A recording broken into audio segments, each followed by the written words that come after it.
ഞാനീ പറഞ്ഞതാണ് വേദാന്താണ് ഈ പറയുന്നത്. ജാഗ്രത സ്വപ്ന സുഷുപ്തിയും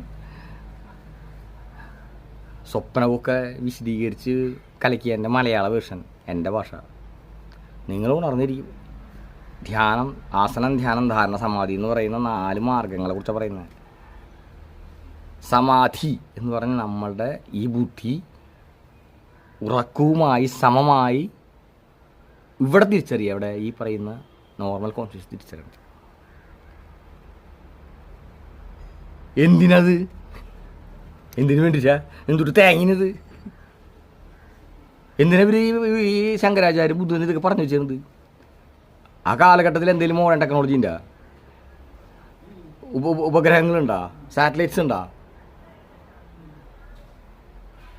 ഇല്ല.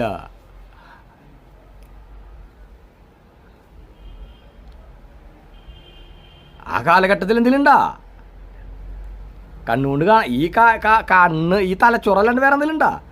ഈ തലച്ചോറ് ഉപയോഗിച്ചുകൊണ്ട് ഈ യൂണിവേഴ്സിനെ എങ്ങനെ തിരിച്ചറിയാം? അവിടെയാണ് നമ്മളുടെ വേദത്തിൻ്റെ ഏറ്റവും വലിയ സസ്പെൻസ് വരുന്നത്. മനുഷ്യൻ്റെ കയ്യിലുള്ളത് ഈ സാധനം ഉണ്ടോ? ഈ സാധനം വെച്ചിട്ട് എങ്ങനെ ഈ പ്രപഞ്ചത്തെ തിരിച്ചറിയാം? ഈ യൂണിവേഴ്സിൻ്റെ സൂക്ഷ്മതയെ തിരിച്ചറിയാം. അതിനുള്ള മാർഗ്ഗമാണ് ഈ പറയുന്നത്. നിങ്ങൾ ഉണർന്നിരിക്കുമ്പോൾ ഉറക്കത്തെ അനുഭവിച്ചു കഴിഞ്ഞാൽ അതിൽ നിന്ന് നിങ്ങൾക്ക് ഇൻഫർമേഷൻ കിട്ടും. ഇന്ന് കാണുന്ന എല്ലാ ടെക്നോളജിയും ഈ ഉറക്കത്തിൽ നിന്ന് വന്നിട്ടുള്ളതാണ്. അപ്പോൾ ഈ ഉറക്കം എന്താണ്? തമോഗർത്തങ്ങളാൽ ഭരിക്കപ്പെടുന്ന പ്രപഞ്ചം. അതിലുണ്ട് ഉത്തരം.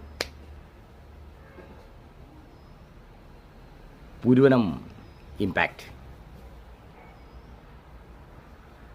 ഞാൻ പറഞ്ഞില്ലേ, ഈ കാട്ടുജാതിക്കാരെങ്ങനെ അറിഞ്ഞു? ഈ കാട്ടുജാതിക്കാര് പണ്ടത്തെ ഉഗാണ്ട ഊഹു ആഹ ടീമുകൾ എങ്ങനെയാണ് യൂണിവേഴ്സിന് അറിഞ്ഞത്? ഇത്രയും വലിയൊരു ഗ്രന്ഥം എഴുതി ഉണ്ടാക്കണമെങ്കിൽ എളുപ്പമല്ല. അതിൽ പറഞ്ഞ കാര്യങ്ങളൊക്കെ ഇന്നത്തെ സയൻസ് കോടിക്കണക്കിന് രൂപ ചിലവാക്കിയിട്ടാണ് കണ്ടെത്തിയിട്ടുള്ളത്.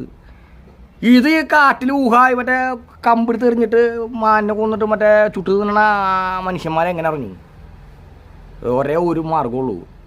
ഈ സാധനം ഈ തലയ്ക്ക് മുകളിൽ കഴുത്തിന് മുകളിലിരിക്കുന്ന ഈ ഉപകരണം വെച്ചിട്ടാണ് അറിഞ്ഞത്. ആ ഉപകരണം വെച്ച് അറിയാനുള്ള മാർഗ്ഗമാണ് സ്വാധ്യായം. കൃഷ്ണനിലേക്കൊന്നും പോകണ്ട.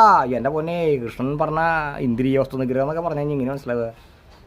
ബുദ്ധൻ പറഞ്ഞിട്ടുള്ള ഉത്തമ സത്യം, ശങ്കരാചാര്യ പറഞ്ഞിട്ടുള്ള നിത്യം, ആനന്ദം, സച്ചിത്താനന്ദം, അത് ബ്രെയിൻ പ്രോസസ് സയൻസാണ്.